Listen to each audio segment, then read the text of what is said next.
America's healthcare advocate, Carrie Hall. Hello, America. Welcome to America's Healthcare Advocate Show, broadcasting coast to coast across the USA here on the HI Radio Network. You can find out more about us by going to the website, americashealthcareadvocate.com. You can also follow me on Facebook and Twitter at America's Healthcare Advocate. Additionally, if you are looking for Medicare health insurance and there are some changes in the marketplace here in Kansas City you may be affected by, specifically folks that are on the Blue Cross and Blue Shield plans, you can call Carol Lee Steele at 913-385-2224. She'll be happy to help you with anything regarding enrolling in a new plan, or if you're going to be moving off of that Blue Cross plan. Also, if you're looking for group health insurance, Maria Allers will be happy to help you. She is also at RPS Benefits by Design at 913-385-2224. All right, in our continuing series that we're doing here with Johnson County Sheriff Cal Hayden, welcome back.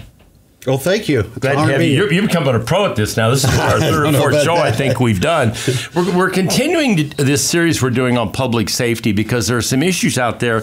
You know, it's funny. We were kind of on a call yesterday talking about some of this stuff, and with Cal and some of the folks in his that work with him, and it's amazing how we were hearing feedback from people saying, I didn't know about that, or I didn't know about this human trafficking issue, or I didn't know that the fentanyl issue was that big a deal, and I didn't know it was coming up I-35. Well, that's what we're doing. We're doing these shows to educate you and let you know that, yes, we live here in Johnson County, and it's a great place to live. It's rated one of the top places in the country to raise a family and all the rest of it, but it doesn't make us immune from the things that are going on around the rest of the country, and the fact that we are in this I-35 corridor, which Sheriff Hayden has talked about in the past, brings this stuff into our county that we're having to deal with. So, as I said, welcome back. Glad to have you here this morning. Thank you very much. Well, let's just kind of start off with this whole 911 thing. So, when I think about 911, we lived in Kansas City. My wife and I lived in Brookside for about 26 years.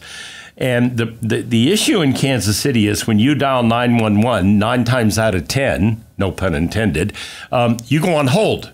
That's absolutely correct. You are told that you're on a 911 call, please stay on the line and someone will be with you. You can be on hold for 3 minutes, 4 minutes, 8, 9, 10 minutes, whatever it is, as they're trying to get you to someone at that call center who's going to help you. When you contrast that with Johnson County and what Sheriff Cal Hayden's folks do, there's a significant difference. So let's just start with that. How the phones are answered here and how those 911 calls are handled, and then we'll talk about significance of those. Sheriff? Our staff is amazing. They just are. They are all certified law enforcement officers, which I think makes a difference. And it also saves some resources. But when you call in Johnson County, I just got May's numbers here, and they've got 95% of all emergency calls are answered within 10 seconds. And that's just this month. And that's less than 10 seconds. So we've got some averages, 4 seconds, 3 seconds, some of them 9 seconds, but they're all under 10 seconds. So that's pretty impressive. That's amazing, frankly. I mean, I had no idea that those were the numbers. So that's extremely impressive. We're very fortunate to have that here and that kind of response time. Yeah, and it's an important benefit to our citizens. Our guys take, I'm looking here at these numbers, and they took 22,257 calls in May. So they take a lot of calls, and they're answering a lot of calls in 10 seconds or less. So that's just their performance. That's kind of mind-boggling. Oh, it's 22,257 calls in the month of May. That's just 1 month. Yeah. That is, and of that, 95% are answered in 10 seconds or less. That's that I'd have to say that's nothing short of remarkable. Oh, it absolutely is, and they take their jobs very seriously, but they're unsung heroes. Those are the people that most you don't see them. They're on the radio. They're managing officers on the street, and they're taking calls. They don't get a lot of credit for what they do, but they're the first contact we have with our public. And it's incredibly important that is done with an appreciation for who we work for, to be courteous and get the job done. One of the things that we talked about yesterday, and it's a brilliant analogy or exercise to for anybody to just close their eyes and think about the worst day you've ever had. You're involved in a car wreck, a loved one has fallen, someone's passed away, a child's hurt, and you want help right now. You don't want those seconds count, and we want to get somebody there as soon as we possibly can. We take almost every ambulance call that comes in and we transfer it to them. I didn't know that. That's interesting. We stay on the line while they're doing it. We get an address, and in our areas of patrol, we usually send an officer with an ambulance or medac. Want to make sure that we've got staff there in case they need us. So our response times are in under 5 minutes, but when you think about that 5-minute period of time, I've been there. When you're doing CPR on somebody or you need help right now, that's an eternity before the officers get there, and we want to make sure that we're there as fast as we possibly can. Well, 5 minutes is pretty remarkable. It's interesting. I think if you compare that to what happens in most metropolitan areas, you'd say that is beyond anything we can expect to see in most metropolitan areas around the country. So let's talk about that a little bit. So you made mention of the fact that you have law enforcement officers actually manning those phones. From where I'm sitting, that sounds really important to me, because if there's a potential home invasion or a prowler or a medical emergency or whatever it is, they're trained to handle that. Talk a little bit about why that's important, why that's critical. It's amazing the resources it can save, because sometimes it's just a question about law. Now, all of those 22,000 calls aren't 911 calls. No. So people use it for everything under the sun. And they call, and there's some people just want to talk. We get those too, and so it takes a very diverse type of communication skills to do it. They've got about 6-7 screens in front of them. They've got a phone with probably 100 lines on it, and they're hooked up with a headset. They're amazing. They're just going from one call to another, or handling any problems. The average dispatcher handles, I think, about 35 officers. And the image that we try to give when they're dispatching is these little Hot Wheels cars hanging on strings in front of you. And when something bad, you can tell from a really good communications officer can tell from the inflection in an officer's voice that something's wrong. And when somebody cuts that string, they catch it. Every time they catch it. And it is an amazing, stressful job. Yeah, it sounds extremely stressful. When there's a lot of action out there, you're stuck at a desk and you have formica under your fingernails trying to figure out what to do and the right thing, and nobody pays attention to it. We're getting to the point where we actually do debriefs with them after incidents, and including our dispatch in that, because they're the heroes of the thing. That's quite remarkable. I mean, first of all, I had no idea the volume of calls. I never would have guessed in a million years you're going to handle 22,000 calls in a particular month. Then the fact that you answer them at under 10 seconds is pretty remarkable. We're going to come right back after the break. You're listening to America's Healthcare Advocate, broadcasting here on the HI Radio Network, coast to coast across the USA. Stay tuned. We've got more Sheriffs in the House. The Golden Rule. Treat others as you want to be treated. I'm Steve Keeker, and this is one of the founding principles of my firm, Senior Care Consulting. Since 2002, our value statement has included honor our mother and father, respect our elders, care for those in need, and treat your family as our own.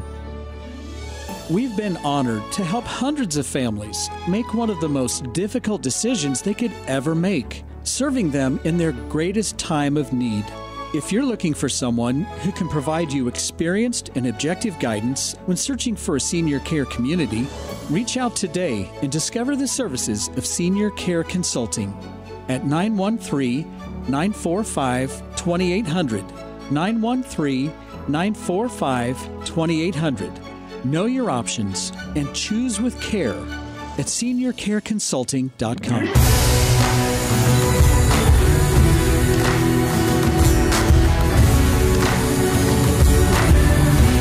Welcome back. You're listening to America's Healthcare Advocate Show, broadcasting coast to coast across the USA here on the HIE Radio Network. You can find out more about us on the website, americashealthcareadvocate.com.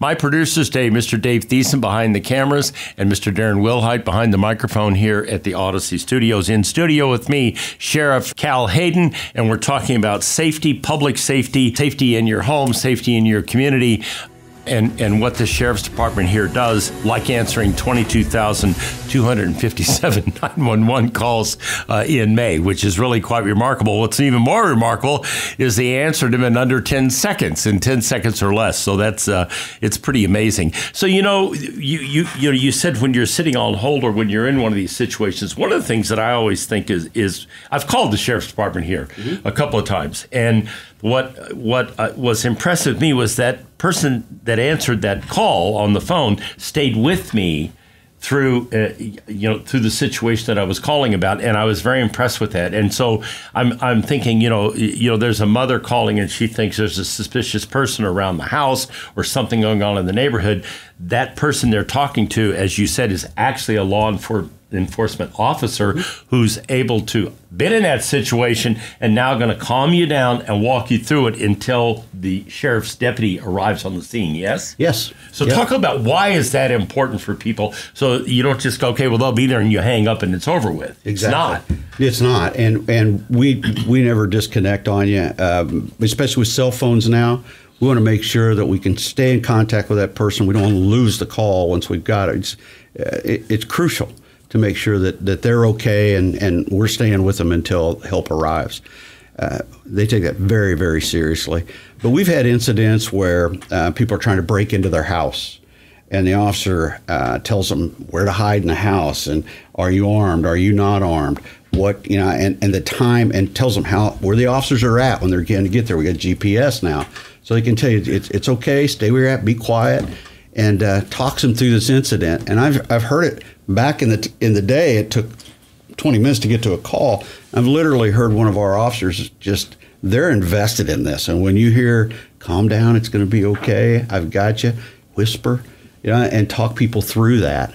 It's amazing. And you hear those tapes and you hear the officers doing it, and the relief when we get there with the person that's afraid. Yeah, of course. It makes it all worth it. So let's switch gears a minute and talk about something else. You mentioned this, when we were on the break there off here. When we get some very interesting weather in this part of the country, God knows, ice storms, hail, tornadoes, name it. You guys are the ones they call. Yes. Okay, so talk a little bit about that, because that's not really what your job is, but you're doing that job anyway. So talk a little bit about that and, what the experience has been with that, because, we are kind of the epicenter for interesting weather here. Dave is shaking his head yes, because we sit right in the middle of the country and we get hit from all sides, basically. We have, there's two things that dispatchers, I call them dispatchers, they're really not, they're communication deputies. The times that they really get a ton of calls is when there's an ice storm and power goes out, and everybody wants to know, if there's a line arcing somewhere, where can we get the electric company here? Thousands and thousands of calls during an hour. And when the sirens go off, and especially when they go off for no reason, everybody calls us, and they get thousands of calls, and that's okay, because they're calling us for help. And the idea is, we want them to do that. Yeah. But we'll contrast that with trying to call the utility company when your power's out. Number one, you're not going to get anybody on the phone typically. Number two, Dave just had an experience. How long did it take you to get your power back on after the last storm? A day, full day. Full day. And he wasn't being communicated with directly by the utility. They give you a voice recording, you leave a message, and you hope somebody pays attention to it and gets back to you. Versus calling the Sheriff's Department, where somebody's actually going to talk to you and say, hey, we're in communication with the utility company. Here's what they're telling us the protocol is. They're going to get to you when they're, at such and such a time. So you're giving them a sense of at least there's some connectivity as to what's going on, right? It matters. And, believe it or not, the utility companies, they answer us. So when we call and say we've got a group of houses here, we try to get people there as fast as we can, too. Your problem's our problem. And the sooner we can get those problems solved, it's all the better. Yeah, now you mentioned sirens, and sirens here obviously go off, once a week. I think it's Wednesday is test day, is Wednesday morning. Of course, if you've just moved here from out of state and you're not familiar with this, if you came from California, it's not an air raid. Okay, just so you know, it's actually a test of the tornado warning system. So when those go off, people actually call you because maybe they haven't seen the Weather Channel. Yep. They're not paying attention to what's going on, but they're calling you directly. Absolutely. And then you guys can tell them, hey, there's a tornado headed your way. You need to take shelter, that kind of thing. Right, exactly.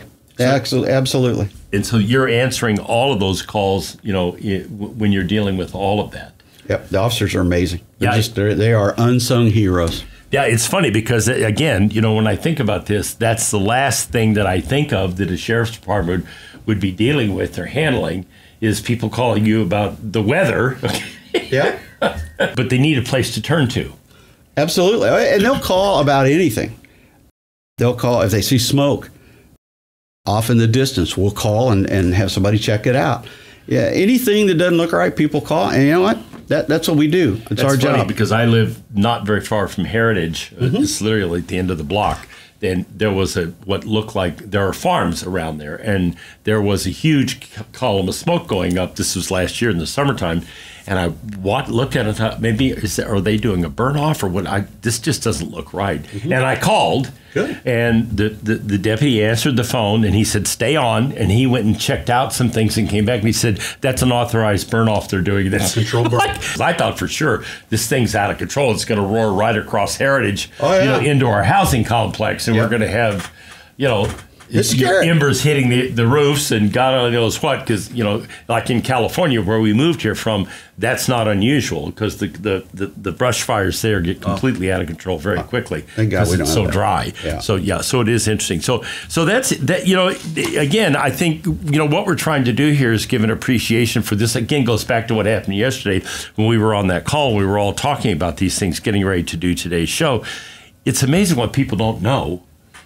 I had no idea that this was the volume of calls that you're taking. It didn't occur to me that you guys are the ones that people are calling when there's an ice storm. Yeah, but when you think about it, just like Dave, you're not going to get the utility on the phone. You're going to get a voice recording, and then where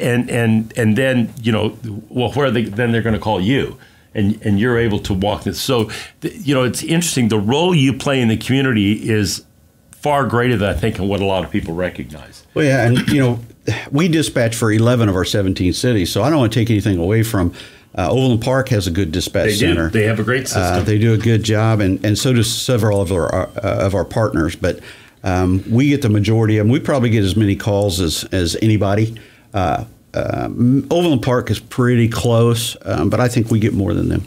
Probably, considering as much as you do. When we come back from the break, we're going to switch gears now. We're going to talk a little bit about how this ties in, this timing that we're talking about in these 911 calls, to something we talked about in the past, and that is the fentanyl situation and the overdose situation we're seeing, not just with fentanyl, but also with the use of marijuana by these kids when they're getting this high THC marijuana, which we talked about in one of our previous shows. We're going to go back and tie all that together and talk more about that. You're listening to America's Healthcare Advocate, broadcasting here on the HI Radio Network, coast to coast across the USA. The website for Sheriff Cal Hayden is calhaydenforsheriff.com, calhaydenforsheriff.com, if you want to get involved or support the sheriff in upcoming elections. Stay tuned. We'll be right back after the break.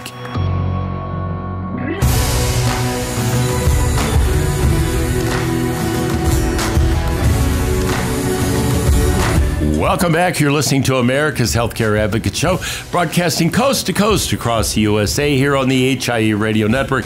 Joining me in studio today again, Sheriff Cal Hayden here in Johnson County, Kansas. He is the Johnson County Sheriff, and we're talking about this is the third one in a series that we've done where we've talked about fentanyl, we've talked about human trafficking, we've talked about, what the Sheriff's Department does here and how fortunate we are, frankly, and I mean that, to have this kind of law enforcement in our county where you have response times, in about 5 minutes and you've got phones being answered in 10 seconds or less, which is certainly Not the case if you look across state line. For those of you that live here in the metro, you're fully aware of that. If you've lived in Kansas City, you know the difference between what happens there and what happens here. And we certainly hope that we're able to continue here in Johnson County with this kind of quality law enforcement from the Sheriff's Department. So we're going to switch gears now. We're going to tie this 911 thing into this whole issue with fentanyl. And then you may recall in the previous shows, Sheriff brought in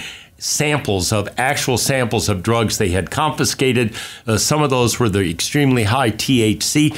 That one THC, was it 15 or 30 grams of THC? The one that you brought in was enough to, if a kid got a hold of that, would literally knock them out. Might even wind up being a fatality. Yes, and it was like.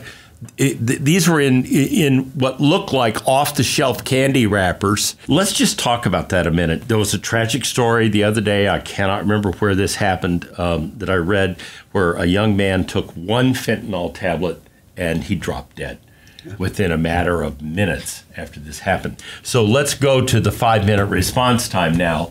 And a frantic mother calls you and says, my son or my daughter has passed out, and describes the symptoms. And the dispatcher, who is a law enforcement officer and recognizes what's going on here, says, we're on the way and we're going to come with the Narcan. Talk about who has it, why you have it, and why it's in all the patrol cars, what you do, and the timing. Sheriff?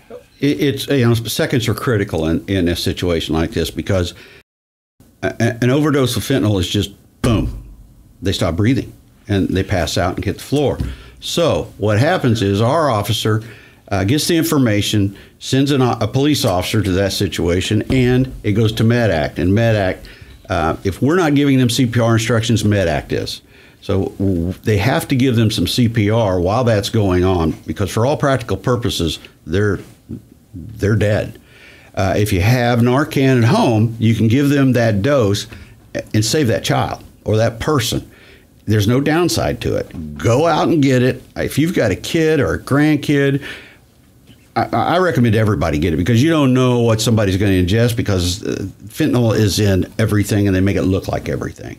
So those seconds count. If you don't have it, we're going to have you doing CPR until our officer or MedAct or one of the local PDs carry it also. And they're going to be around as soon as they possibly can. The Narcan is Noxolone is what it's called. It's an injectable into your nose.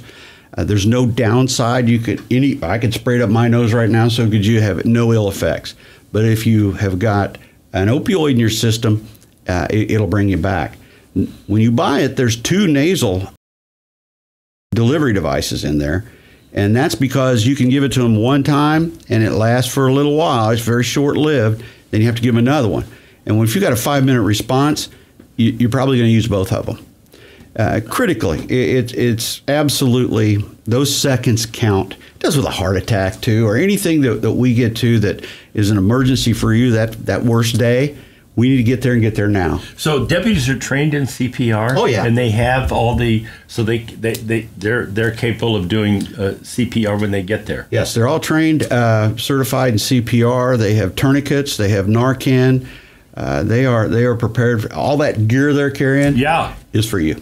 Yeah. So that's interesting. So talk a little bit about, because I don't think people are aware, we talked about it on the show and we did this, but where is fentanyl available? Where they have to go to the doctor and ask for a prescription? How does it work? Well, fentanyl is a drug. Not fentanyl, I meant Narcan. Oh, Narcan, you can get it almost anywhere. There's websites that you can get it for free. And they can go to CVS or one of the pharmacies. They're putting it everywhere because it's critical that people have it. Especially when you don't know what you're taking, because anything could be ingested with it. Yeah. If the kids get it, and you don't know, they may not even know that. Well, a lot of times, and this is the other thing, kids don't even know they're taking this stuff. Exactly. They think they're taking something else to get high or party or whatever the case may be, and it turns out that particular item that they're taking, pill, whatever it is not what they think it is. And that's exactly what happens here. We just. Saturday, there was a 5K run, keeping it clean for Coop. And it was Cooper Davis, and his mom, Libby, lost him, 17-year-old kid, found him dead on his desk. Good kid. And she has fought this battle and tells the story. She's a wonderful lady, saving lives. It's tragic what is happening to our youth. And what happened to him, Sheriff? They thought they were taking an Adderall, I think it was. You talked about this young man on another broadcast. Right, and I think a couple of them split the pill even, and one kid, Cooper died, and the other kid was okay. Happens all the time. I had a neighbor, this young man had a drug issue. They found him dead in his driveway. It just is, it's terrible, and there's so many people affected by this. And the parents are good friends of mine. Just because you've got a drug issue doesn't mean that you need to die. We can't help you if you're dead, and that's another part of what we have to do. This treatment stuff with the drugs and the response times and all this. As sheriff, you have to look at all three legs of a stool, and it's education about drugs that they're out there, like we're doing now. It's treatment, and those treatment has to be available so people can get it. And we're doing that in our jail a lot, and enforcement, and that's what we do. So let's go back to this fentanyl thing, because mother hears this, a father hears this, a grandparent hears it. By the way, you gave me the Narcan, and it's sitting right in our house. Good. If I, God forbid, would ever need it. But people go, well, my son doesn't take drugs, or my daughter doesn't take drugs. They're great students, they're in school. Here's the thing: when you talk about how the stuff is packaged, talk a little bit about that, because when you brought those samples in here, I was floored by how that stuff looked like it came off the shelf in a grocery store, drugstore, candy store. While you're listening to this thing, well, that really doesn't affect me. You don't know that, because you don't know if they're given something by another kid, okay, in school or in some social setting, and they take it. Talk about how this stuff is being distributed and what it looks like. What we're finding now with fentanyl, my lab is just amazing with this, but you've got pill presses, and they can make it look like an aspirin. They can make it look like Adderall. They make it look like a hydrocodone pill. They make them look like anything. So anything that's not gotten through a prescription by your doctor, don't take it. Don't take it. It's too risky. And we've got to teach that to our children. Don't touch anything. They're lacing, the latest thing we're hearing is they're lacing marijuana with it. Are you serious? And they sell on the streets. Yeah. Anything to get you addicted, that's what they're doing. So they're lacing the marijuana, which is, for instance, in Missouri, in Kansas City, it's legal. Okay, and it's sold through the distributors. That's the licensed sale of it, but what you've got going on is the black market sale. Absolutely. There's no serial number on marijuana. I mean, I'm talking on the marijuana that you smoke. Right. Now, we haven't run into it in any of the edibles, but you don't need it with that, because the THC levels are so high. It's unbelievable. Well, and let's talk about that a bit, because we did this on that show before we get to break here shortly. Some of those edibles that you showed me that were packaged for children had THC levels of like 30 milligrams per 1,000 milligrams in some of the packages of it, and they look like gum. They're putting in everything, and this is the THC. They're putting in chocolate. They put it in jerky, fruit drops. Like we're drinking water here, You can put a fruit drink in it. Mints that you eat. Look like lifesavers. Anything that they can market it towards children, they're putting it in. So if you wonder why we're doing these shows, this is exactly why we're doing it, okay? And it's important for you to understand what's out there. Well, you don't know what you don't know, and it could affect you, and it could affect your family. That's why we're telling you, based on what the sheriff is telling us, you need to have one of those Narcan kits in your home. You can buy it at the drugstore. You don't need a prescription, and you can get it and keep it at home. Then you're ready if something does happen. It's out of your control. Stay tuned. We'll be right back after the break. You're listening to America's Healthcare Advocate, broadcasting coast to coast across the USA. The website for the sheriff is calhaydenforsheriff.com, calhaydenforsheriff.com. If you want to get involved, please do so. Welcome back. You're listening to America's Healthcare Advocate Show, broadcasting coast to coast across the USA. In studio with me today, once again, Sheriff Cal Hayden, Johnson County Sheriff. By the way, if you want to get involved in his campaign or help him in any way, it's calhaydenforsheriff.com, Cal Hayden for sheriff.com. We certainly hope he stays in that office and continues to deliver the leadership he's leading for Johnson County now. So let's switch gears now and talk a little bit about this I-35 thing and a little bit about gun safety is a big issue. You know, we had that very unfortunate incident here in Kansas City during the Super Bowl parade. Talk a little bit about what you're doing on gun safety, and then if people want to get licensed to carry a weapon, how does all that work? You know, gun safety is so critical. People are buying guns in record numbers now. Oh, yeah. And, they're afraid and they're worried about what the future holds. And I can't say I blame them right now. But if you're going to buy a gun, you need to go through a safety course. And you need to do it regularly and experience how to use this gun. Make sure it's empty. Go through we offer a handgun safety course where there's no gun involved. We'll have some firearms, look-alike firearms up there to teach you how to handle them, so you don't have to worry about. People get all nervous when there's a real gun somewhere. So we start you out there, and we'll do that for anybody, anywhere, anytime. And then we'll do some arm courses where you can go in for gun safety and move you up.